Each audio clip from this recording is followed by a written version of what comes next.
मंगलवार व्रत कथा के पाठ से होंगे हर संकट दूर। नमस्कार मित्रों, आप सभी का आपके अपने चैनल प्रीति स्पिरिचुअल स्टोरी पर बहुत बहुत स्वागत है। आज मैं आपके लिए मंगलवार की व्रत कथा लेकर आई हूँ, इसका श्रवण करेंगे।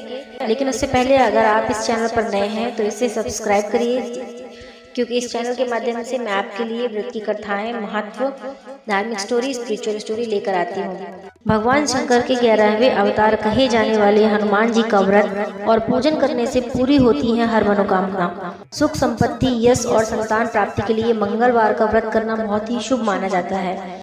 प्राचीन समय की बात है, किसी नगर में एक ब्राह्मण दंपत्ति रहते थे।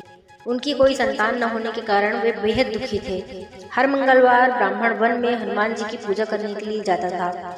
वह पूजा करके बजरंगबली से एक पुत्र की कामना करता था। उसकी पत्नी भी पुत्र की प्राप्ति के लिए मंगलवार का व्रत करती थी।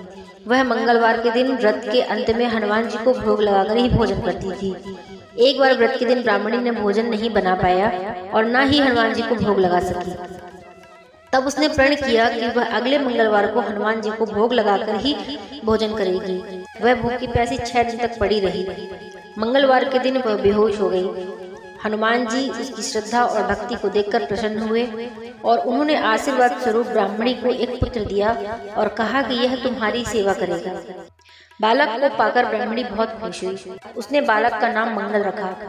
कुछ समय उपरांत जब ब्राह्मण घर आया तो बालक को देखकर पूछा कि वह कौन है। पत्नी बोली कि मंगलवार व्रत से प्रसन्न होकर हनुमान जी ने उसे यह बालक दिया है। यह सुनकर ब्राह्मण को अपनी पत्नी की बात पर विश्वास नहीं हुआ।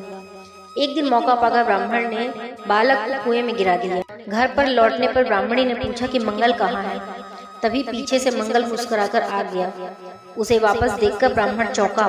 उसी रात को बजरंगबली ने ब्राह्मण को सपने में दर्शन दिए और बताया कि यह पुत्र उन्होंने ही उसे दिया है। सच जानकर ब्राह्मण बहुत खुश हुआ, जिसके बाद से ब्राह्मण दंपत्ति नियमित रूप से मंगलवार व्रत रखने लगे। मंगलवार का व्रत रखने वाले मनुष्य पर हनुमान जी की अपार कृपा हमेशा बनी रहती है। बोलो बजरंगबली स्वामी की जय।